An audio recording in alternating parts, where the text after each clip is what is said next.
Getting back to school under normal circumstances would normally drum up all kinds of feelings with our kids. But now, with the uncertainty surrounding safety and how everything is going to work, those feelings of stress have been taken to a whole new level. All the more reason to check in and offer support. What would make you feel safe at school? With everyone wearing masks, is that going to make you feel safer? Yeah. Chats like these are happening a little more often with the Pritchard family lately.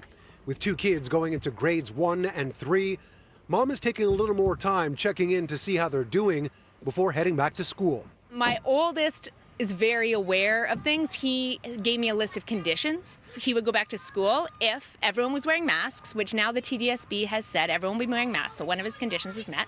Research shows that kids are more likely to have a tough time with the transition in the midst of a pandemic and a change in the learning environment. We're really anticipating an increased impact on the mental health of kids and families as we get back to school.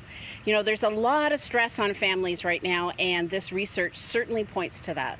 Children's Mental Health Ontario just released its report on returning to school.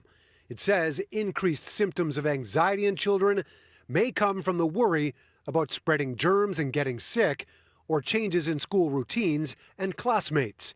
Experts say it's important for parents to offer reassurance. We may not completely eradicate all their nervousness and anxiety, and so we need to validate that, it's normal. You've been at home with me for a while, and there is a pandemic still going on, so it's fine to validate that.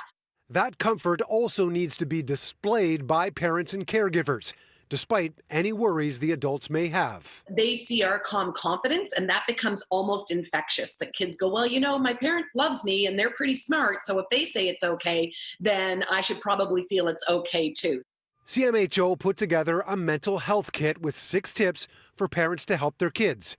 They include identifying what's within your child's control, like picking out clothes, for example, recognizing a routine that will make them more comfortable, as well as getting them to ask lots of questions when they're not sure about something. I think that kids are resilient. I think that we're going to find kids quite resilient. And so what we want to do is make sure that as adults, we're fostering that resiliency. So I've made it clear to them that I'm going to make decisions with their well-being in mind, and I can do that. You move over to the edge a bit.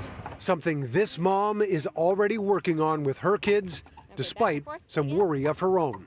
Another suggestion that Allison Schaefer has is perhaps reaching out to your child's teacher in advance, let them know how they're doing, and perhaps work with them to deal with any issues that might pop up. Mark McAllister, City News.